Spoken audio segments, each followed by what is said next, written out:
Hi, welcome to Where's Wilmington? I'm Lisa Capala, and this is your program where we talk about what's going on in your community and beyond. Today I have with us Teresa Burns, and she's from the Wilmington Healthcare Center. She's going to talk to us a little bit about what goes on there and what's available to you in the community. Thanks for being with us. Thank you for having me. So first, let's get started and talk a little bit about what you do for the Wilmington Healthcare Center. You're the marketing liaison, is that correct? I am. I'm the community marketing liaison. Okay. And so I handle all the community events with the senior centers and the assisted livings and things like that, scheduling educational programs and events, and just trying to educate the seniors in the community and their family as well, and as to what we have to offer. Okay, how did you get started in this field? What made you decide you wanted to be a community marketing liaison?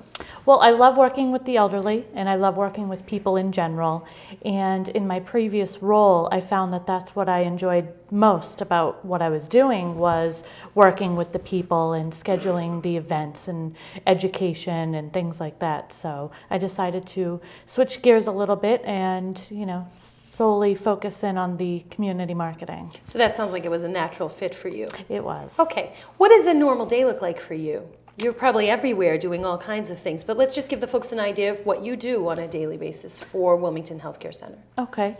My day is pretty busy, and I go from, I might start off with the senior center hosting a talk on diabetes.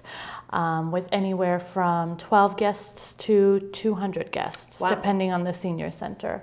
And then I will go to an assisted living, and maybe it's an educational program that I've set up previously for them with one of our nurses or a doctor that we're affiliated with, a neurologist, and we host an educational program at that assisted living.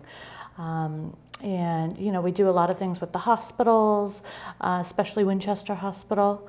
And just, anything in the area that we can get our name out there and educate the community into, with just different things that affect elders. And that's why you're here today, too. Correct. Now, your organization in Wilmington is also affiliated with Lexington, too? I am the community marketing liaison for both Wilmington and Lexington, but we actually have 15 locations in the state of Massachusetts. Wow. Yes. Wow. Yes. Okay, let's talk a little bit about the programs that you offer. I know some of them are breakfast time programs, and they're also open to nurses as well as the public. So let's talk a little bit about that, how that all came to be and what it's all about. Okay. They are usually held in the morning, just because we find for professionals that's the best time. And the community, typically likes to do a morning event rather than an evening event where it gets dark. Especially when you're dealing with elderly folks, it's usually easier for them to get out in the morning, especially with the Exactly. weather that we have here in New England. Exactly. Okay. What times do these programs generally run? Well, we host a program on the first Monday of every month, and those are at 7:45 in the morning is when the registration begins. And that is open to the community, but it's also open to professionals. And we offer continued education credits, CEUs, for nurses. Which is really great. If you're not familiar with CEUs, I am, because I do some dentistry on the side when I'm not here. You need a certain amount of education each year to keep your certification up. Yes. So that's really important, because there aren't many of those things available to folks that are free. This Exactly. is no charge. So if you are a nurse or a healthcare professional and you're looking for CEUs, this would be a great place to do that. Absolutely. Especially early in the morning before you start your day. Right. So that must be interesting from watching the program. You've got some folks who are in the field, and then you've got average Joes like you and me. Right. What is it like to see these programs come to fruition for you? To start from, we're going to have something, to actually having it? Well, some are on a smaller scale, and it's more of just a forum and just some general information. And then there's some that go on a big grand scheme, and those are really neat to see them unfold, see all the attendance and just the information that they're getting that, I actually took my aunt with me this morning. We had a CEU on neurological assessments of a stroke patient. Wow. Her husband, my uncle, is actually, in the hospital, has suffered a stroke 2 weeks ago. So a lot of the information was really specific to the nurses and the social workers, but she walked away with a lot of information herself. Excellent. Is there usually a forum for folks to ask questions of a panel or whoever's speaking? Yep, of the speaker. The speaker will usually, stay around a few minutes after, so that if there are any questions or, to go over another topic, they usually have a handout of some kind. So if there's a question that was in the handout that wasn't covered, maybe in the presentation, they can go over that at that time. Okay. How do you decide, maybe it's not your sole decision, but how does your group, let's say, determine what things are going to be covered? Obviously, stroke is something that's important to all of us, but especially as you get a little bit older. So how do you really fine-tune what's going to be covered, because there's so much information available? Well, it is definitely a group decision. We have a meeting and just go over maybe things that the nurses have seen out on the field in the hospitals, maybe something that they need more information on that they're just really not getting a lot of information on, and just, our biggest is Alzheimer's. I mean, you just can never have enough information on Alzheimer's. So we know that that's always a topic, that is of great interest to people, and especially seniors. Right. But there's many different, they range from... Yeah, let's talk about that. What kinds of things? So we've said you cover things on stroke, Alzheimer's, which is something, of course, of concern to everybody. Right. What other kinds of things? Coming up in February, we actually have somebody, Brian O'Connor, actually from Lifeline Ambulance, that will be doing a talk on DNRs and comfort care measures.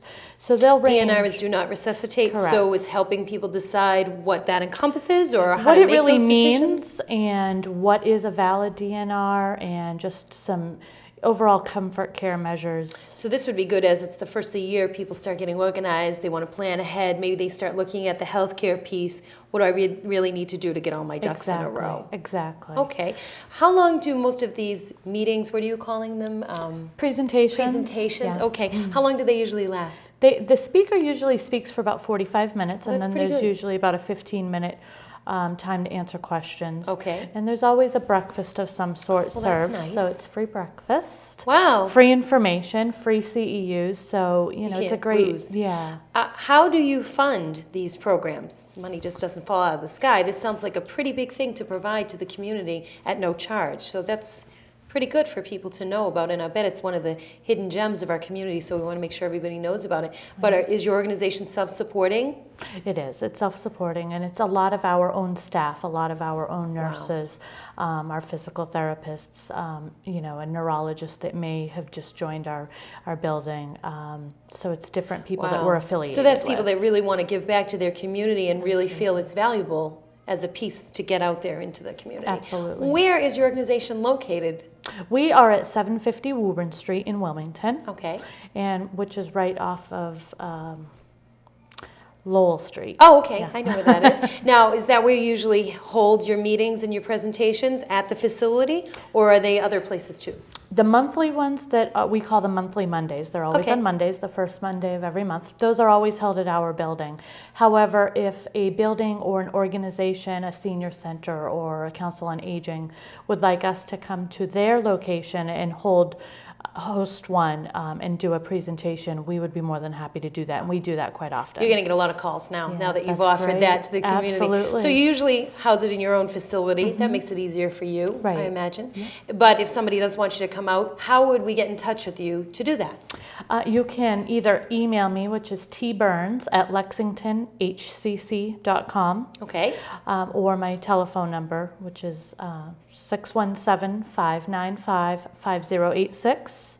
And you can contact me, and I'd be more than happy to set it up. Okay. Now, if folks want to know what's coming up for events in the future, would that be the best place to get that information, or if they have ideas for events? Yep, they can absolutely contact me. I can give them the upcoming presentations, or they can even contact the building and get a list of the presentations that are being offered. Now, although this is sort of geared towards the senior community, this would be something that would be open to adults and seniors. I know seniors are adults, but what I'm getting at is any age group this would be appropriate for. What are some of the exciting things that you're going to be doing coming up? Different talks that you're going to have? Well, we have quite a few different talks, and they range, we'll do some talks on diabetes, we'll do some talks on Alzheimer's, like I said, advanced directives. Which means what to us lay folks, advanced directives? Your choices in like your healthcare proxy and things like that. Oh, okay, all the legal stuff that we all need to know about. That's so important because it can get a little confusing. And I would imagine that your opinions or your viewpoints are geared towards the mainstream. You give all the different options and then folks can take all that information home and kind of decide what's best for them. Absolutely. Right. Yes. Okay, what does your healthcare center provide other than that? Do you have other services that you provide to the community or do you just do public presentations? Yep, we're actually a 132-bed skilled nursing facility. Oh, wow. And of that, 32 is short-term rehab. We actually are starting up our Alzheimer's program with a new Alzheimer's program director. So that's exciting for us to be, starting that up, and we're expanding that unit as well. So that's exciting. And we're starting up our new stroke program. We have Dr. Fine Eidelstein, who just joined us from Winchester Hospital. She's a neurologist. Excellent. So that's very exciting to have her on board, helping us with our stroke program. Okay, so part of the reason why you're out here is to let the community know you're available to provide information, but obviously your center provides health care as well, so you want people to know that you're here to help. Absolutely. Is that correct? Absolutely. What would you like the folks that are watching today to know, or what do you need from us as a community? This is your chance to get your wish list out there. Well, my wish list is just to educate the community as much as possible on the various topics that there's not enough information.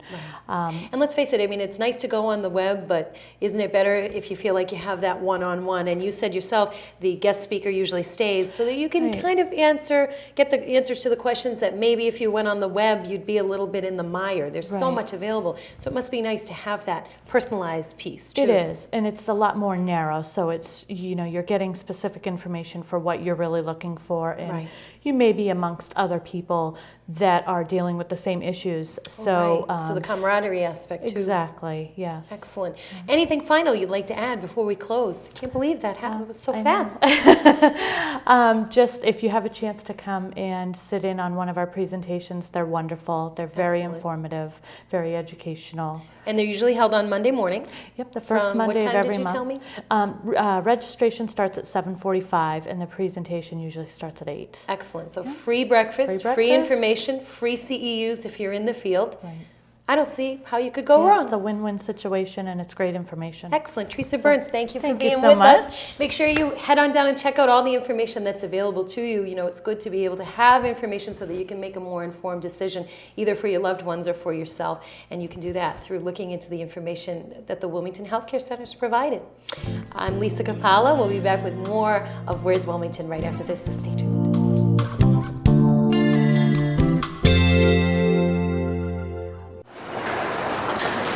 Can I help you, sir? I found these over by the stairs.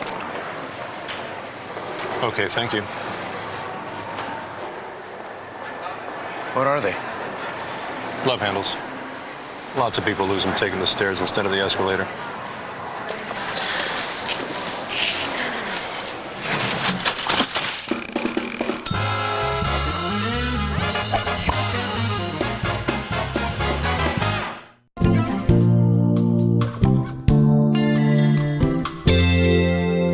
Hi, welcome back to the second half of Where's Wilmington. I'm Lisa Capalla, but then you already know that. To my right here, I have three gentlemen that have two things in common.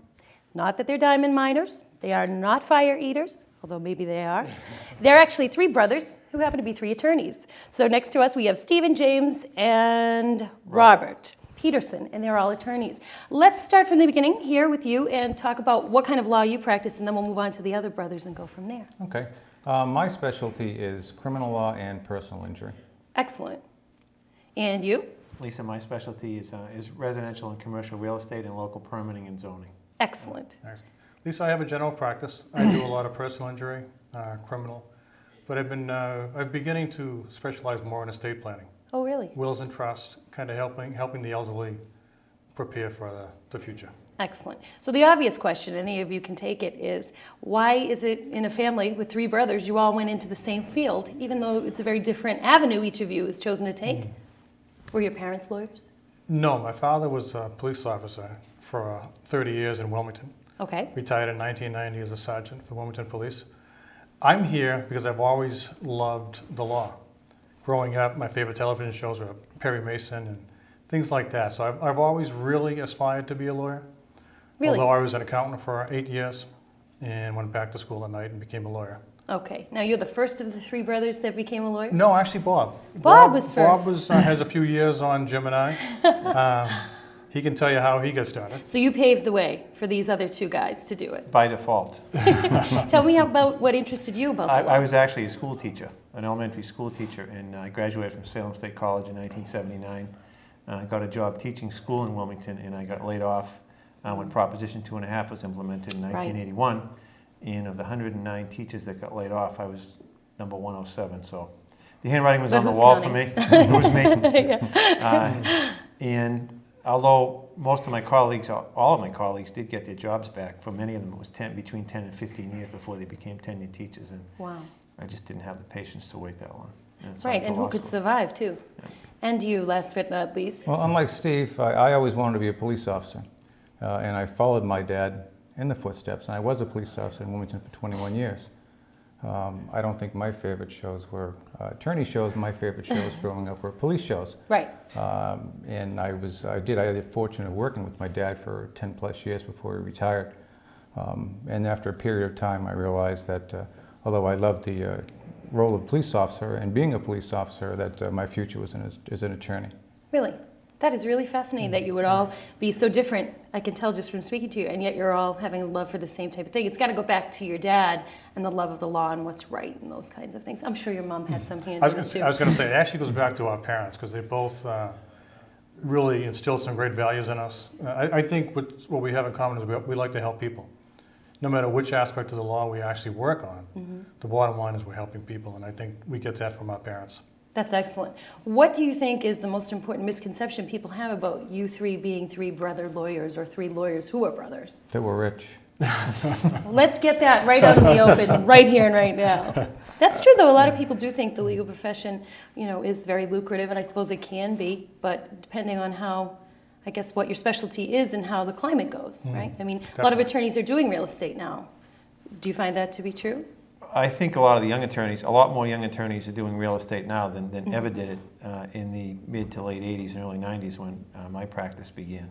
Right. I think when I opened up in 87, even locally, there were probably just 2 attorneys. I think there were only 4 attorneys, period. But in the whole town? Yes. And there's 3 of you, so who was the other guy? No, I'm just teasing. When I opened up in 87, it was basically Mr. Banda, who was a longtime townie, Mr. Altman, who was also town council, right. Dan Brown, who did very similar things to myself, and myself. Mike Newhouse wasn't here, Brian Corrigan wasn't here. They're all young guys who have opened up practices and who, for all intents and purposes, specialize in the same thing that I do. Do people think you're related when they see your names in the yellow pages, or do they think it's just a coincidence that you all... They think we're related, and the biggest problem we have is people can't tell us apart. Yeah, I can see. I had to have them put the names up on the wall for me. Not so much physically, although there's obviously a physical resemblance, but right. Somebody could call me and make an appointment. Oh, I see what you're saying. I'll be there at 5 o'clock, and then they get there, and they have no idea which brother they just called. So some of my clients will show up at Jim's office or Bob's office, and you send them, obviously. I'm sure that happens. Every year I actually encourage Steve to take out a bigger yellow pages ad. I did have a question for you about the criminal aspect of the law. I'm not in any trouble in any way. But what I wanted to, yeah, that's right. When they air this, it'll be big trouble. What I wanted to know is, how do you feel about all the advertising of late that's been done for attorneys, especially the criminal attorney aspect and also the injury law aspect? There's been a lot more advertising, I think, in the last few years than there used to be. And I just want to know what you all, but especially you, thought about it. Well, there has for a long period of time. It was attorneys weren't allowed to advertise. I think the only aspect that really goes over the line of the personal injury attorneys that advertise, and I'm sure everyone knows which one we're referring to. I don't think there's any problem in advertising itself. I think some attorneys just push the limit a little too much. And you think that makes it harder for you to keep a good standing and a good reputation when there are folks... Yeah, you're nodding your heads. Yes, doing those kinds of things. Yeah. What is your point of view on the advertising? Advertising is important to some extent. Right. Advertising the town crier or the yellow pages, because there are people who don't, to this day and age, have no idea how to contact an attorney. Right. I agree with Jim. I don't particularly care for the television ads for the personal injury lawyers. I think that is really crossing a line. But the SJC said that that is okay, so we have to live with that. So you have to go by that until you can, I guess, repeal that or make amendmentations. Well, I to don't it. see it ever changing, Really? Lisa. I think it'll be there, and as bad as it seems for some of us, it still serves a service. People true. still know who to call. And your opinion on that? It's a very difficult field to break into, law, and I think without some type of advertising, if you don't have, we had the advantage of growing up here. Right. So when we opened up, we had the advantage of having some clientele, although even your friends will tell you that your relatives don't call you for at least a year and a half or 2 years. But if you're a young attorney trying to open up a practice without the advantage of advertising, it's very, very difficult to get started. So that can give some people a leg up, but it's a question, I think, of taste. We'd have to agree on that. From the estate planning end of it, do you find that you're losing some business to estate planning agencies who aren't lawyers? No, I really don't. Most of my clients that have called, or even people that call just to ask questions and don't end up coming in, never mention any outside agencies. I think they feel Really? more comfortable speaking to an attorney, someone that they know, someone maybe that they were referred to me by, Right. and it's more trusting for them. Don't you think also, too, it's the concept of one-stop shopping, more or less? Because when Yes. someone prepares something for you, then don't they need to take it to a lawyer to have it signed and so Correct. forth, whereas maybe you could get all that done in one place? Correct, and it's not, people that call you, sometimes they know one element of estate planning. But when you sit down with an attorney and the attorney tells them there are other avenues or other documents that you should consider, they had no idea coming in, no matter who they spoke to. So it's really advantageous, I believe, to sit down with an attorney when you're estate planning. Very important for the future and, for your children, for yourself, for peace of mind. even. Right. From the real estate angle, to get your little niche there, do you feel that it's going to be changing, that there are going to be more attorneys doing real estate? Because I know we said earlier, we touched on that briefly, you said there are a lot of young lawyers doing that. I find that an interesting mix, lawyers who come out and do that. What is that all about? Well, I think in a good market, real estate's a relatively profitable practice. If you're a young attorney these days and you're coming out, it's probably not a good business to at least try to establish yourself in, because right now there isn't any. The Right. market's dried up. We're in a down cycle, and they really don't expect it to pick up before early spring of 2008. So if you're starting a practice, it's a very difficult business to get into. It's very overhead intensive. It's very labor intensive, and if you're a one-man operation, it's almost impossible to get involved in real estate. And most of the background work in real estate is not, to tell a trade secret, it's not done by the attorney. It's usually done by the paralegals or the title Right. examiners and everybody else. And a lot of times when you do a closing, you're the last guy to see a file. So all the work that goes into getting it ready is done by the staff. And real estate is just a very labor-intensive aspect of the practice. So maybe it's good in your case that you can wear two hats, really. You're doing two things. You're doing real estate as well as being an attorney. But I understand that attorneys don't need to take that lovely real estate exam, They do not. which is kind of nice because I took it and it wasn't fun. But I'm glad that you didn't have to. That's good. We do not. That's great, because you took enough law related to real estate when you were there. It's not like you got to skip out. Tell me what you all think, and I'll let each one of you answer this, are the advantages and maybe the disadvantages to being a family of attorneys. Well, I think the advantages are many. As we talked about off the air, many times I'm calling Bob and Jim. I have a new case. I'm looking for advice. What would you do? And we think differently. We may be attorneys, but we come at things differently. And they'll say to me, "Did you think of this approach? Did you think of this?" And it's very, very helpful to have, I think, two brothers as an attorneys. They're great attorneys. I trust them very much. Their advice. And unfortunately, in our society with lawyers, I think they do get a bad rap that trust and lawyering don't generally go together in the same sentences, at least all the jokes that people make. Right. So it must be nice for you to have each other and know that there's nothing hidden under the surface when you call each other. What do you want to add to that? I would just say, Lisa, I agree with Steve that I don't really see a disadvantage. We really don't do, to a great extent, the same thing anyway. So there's room in the same pot for everything we do, and I have the same philosophy. If I have a question, I can ask Jim, I can ask Steve.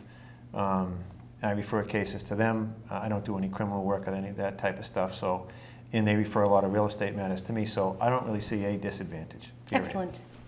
And I agree with Bob and Steve. In addition to bouncing legal issues and legal scenarios off of each other, I think the biggest advantage is distributing the business amongst the family. If I get a cold call, for instance, looking for estate planning or looking for a question about real estate, I tell them I do not practice that particular area, but one of my brothers does, and I'll gladly refer them. And if I have to refer the business out, I'd rather keep it in the family. That's true. I think that's nice for folks, too, to know that. Oh, well, it's your brother. At least that gives them a sense of feeling kind of like they're already in the family. Right. Which brings me to, what is Thanksgiving like when you're all around at the table? Are you allowed to discuss law, or do the wives' girlfriends make you not discuss it?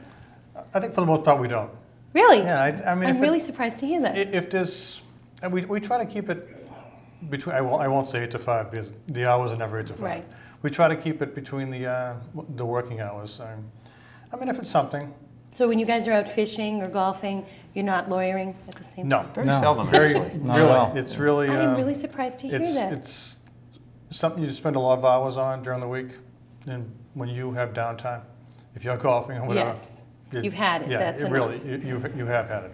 Excellent. I'm going to give you your last chance here to tell the community what you might like them to know or you need from them, so we'll start over with you. Again, I'd like to stress that coming from the police background gives me an advantage in criminal defense. I was Yes. fortunate enough to work for the town of Wilmington for 21 years, so that gave me a background in police work. So I think that makes me more advantageous.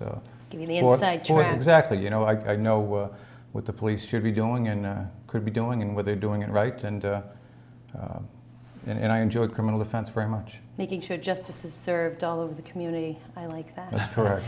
And Mr. Real Estate. Very well put. What do you have to say? That's what they pay me the big bucks here. I just wanted to thank you, at least first of all, for Oh, having sure. us, and just to let folks know if they have any type of real estate questions, buying or selling, that they certainly can feel free to give me a call. I've been Yes. at it for 20 years, and I think I have a pretty good grip on the market. 20 years is a long time to be doing anything, whether you like it or not. We're going to put your information up on the screen, too, so folks can call you. And finally, but not Okay. leastly, Thank you very much. And thank you really for having us Sure. here. It's been tremendous. I'd like to close by saying a lot of times when people call lawyers, sometimes it's not the most pleasant time of their life. that's true. And speaking for myself, and I'm sure my brothers, that when people call us for whatever legal need they may have, we want to let them know that their cases will be handled with expertise, and we'll guide them to whatever problem they may have. Excellent. Thank you, Attorneys Peterson, and Peterson, for Thank being you, with Lisa. us today. Thank You're you for welcome. having us, Lisa. And just letting you know that I'm thankful that you were watching today. And you remember, the next time somebody asks you, where's Wilmington? You tell them right here on WCTV. Thanks for being with us.